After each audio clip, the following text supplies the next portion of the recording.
and welcome to my unboxing and reboxing of Galileo Galilei.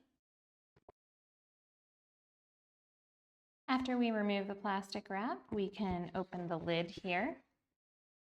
And the first thing we have inside the box is the rule book. The rule book is a 20-page rule book with lots of images and information in it. It also has solo game rules and information about the designer. It even has information on colorblind help. So there's information on how to distinguish the dice and other color components.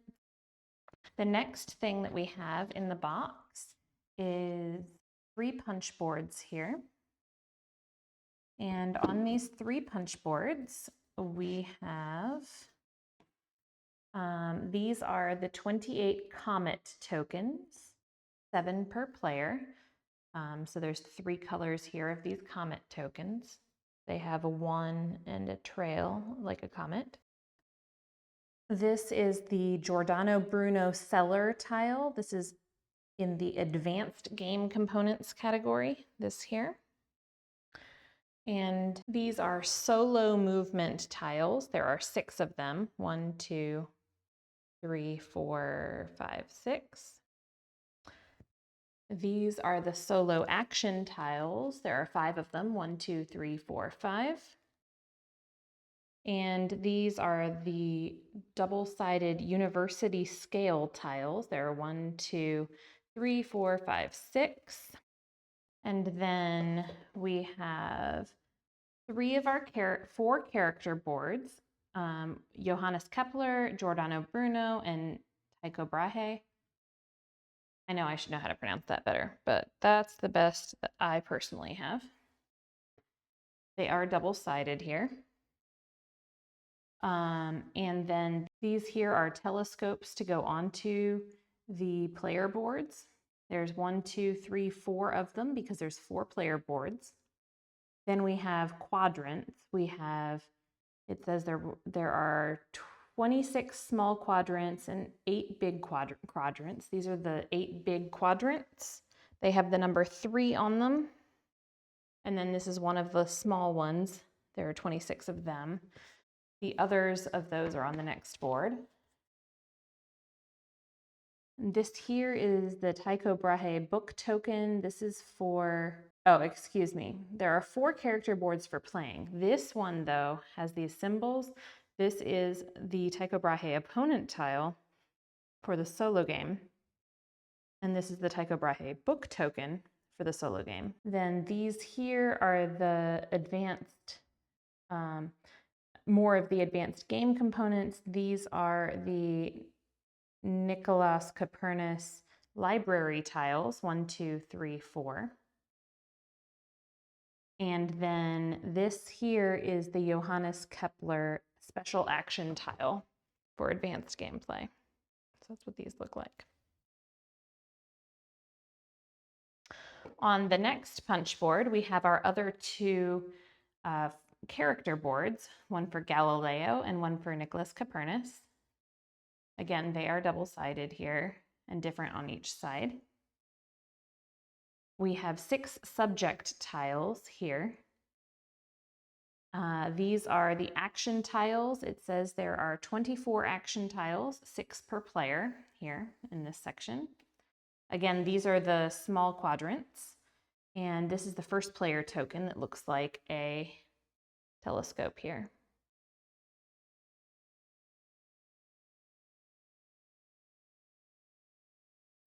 Next, we have the game board, which I'll look at last. Then we have our player boards. The player boards are all the same. They are double-sided. And on the first side, they look like this. The telescope can attach here at this point.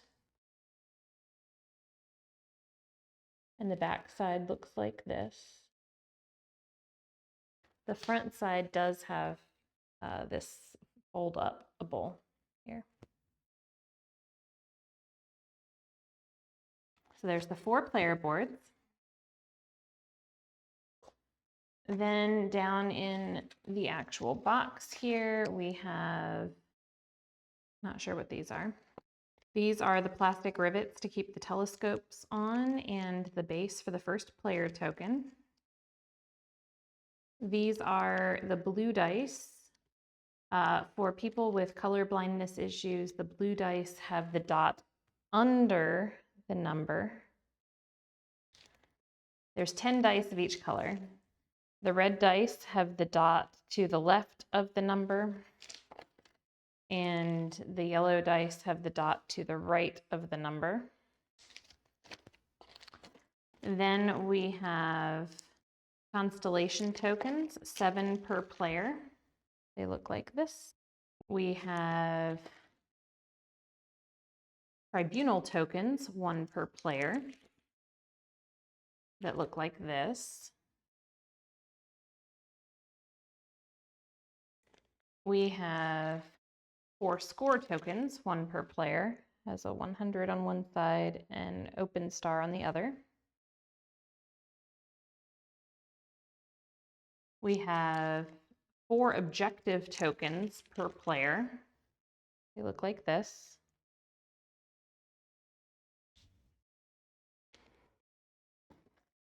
We have 16 book tokens, 4 per player.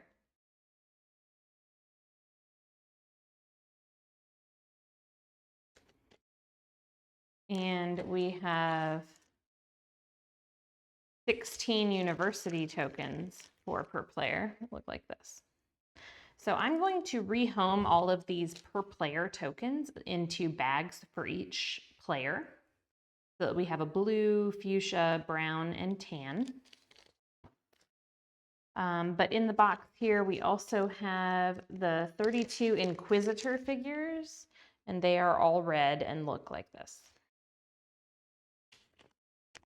Now these are stickers that are required for the player board. So I'll assemble these as well. We also have a bag of bags, so we'll be able to rehome all of our components from the punch boards. And we have a deck of cards here. The components list says that these are 33 discovery cards and 2 help cards are the only things we haven't seen yet. So at the end are our 2 help cards. These cards are very thin, but they're a strange texture. These are the help cards. They're the same on one side. I mean, they're the same card, 2 of the same card here. And then we have our constellation cards, or discovery cards, excuse me. Discovery cards, they are separated into Roman numerals for 1, 2, and 3 here. And on the other side have more information about each constellation here. So for assembly, first I am going to, so each player board looks like this and this. So we need to put stickers on these spots from this set of stickers here. And we need to attach the telescope by rivet. So I'm going to do that for each one. First, I need the telescopes.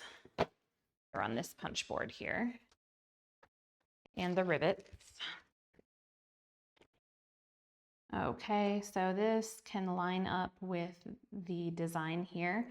So it has a shape that comes down more on one side than the other. That's the side that goes down and can line up with the artwork here. So this spins freely, but is locked in place now. It actually spins way freer than most of these rivet things that I've seen before, but the rivet does not go on any tighter, so that's how tight it goes. I'm not really sure why the board didn't come glued together, because it feels like we are permanently attaching it down now with this. It says to put the 4 stickers on the 4 white circles on the player board, fold it and press so it holds firmly together. That's what I'm working on here. Okay, I've got the stickers on the 4 spots. And now I'm going to fold it down and press it firmly. Okay, so now that is glued down. Not really sure why it didn't come glued down to start with, but that's how it is. Okay, so now to do the same for the other boards.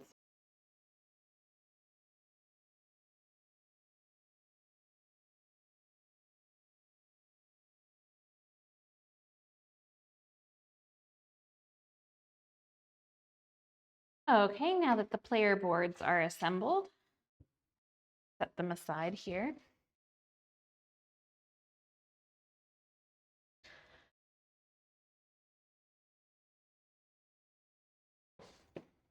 Now I'm going to go ahead and put these bags for the dice and the Inquisitors back.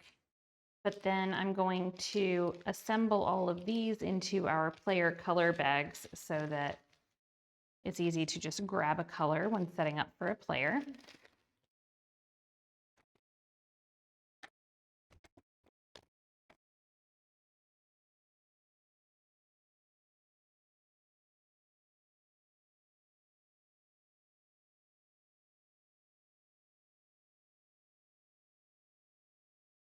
And these all fit nicely in the smallest of the bags that they came in. So I can use the new bags for items that have been punched out.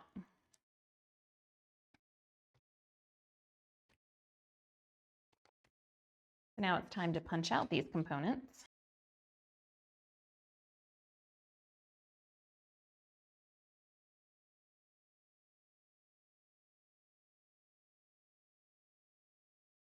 Now it says that the advanced game component includes this cellar tile, plus the Nicholas Copernicus library tiles and the Johannes Kepler special action tile. So I'm going to keep all these together by putting these in a little baggie here and putting this down as much as I can there. Then the solo components, these are the solo movement tiles. We have the Tycho Brahe book token, and we have these solo action tiles, as well as one of these cards.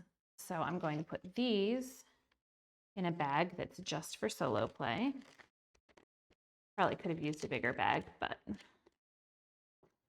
this works too.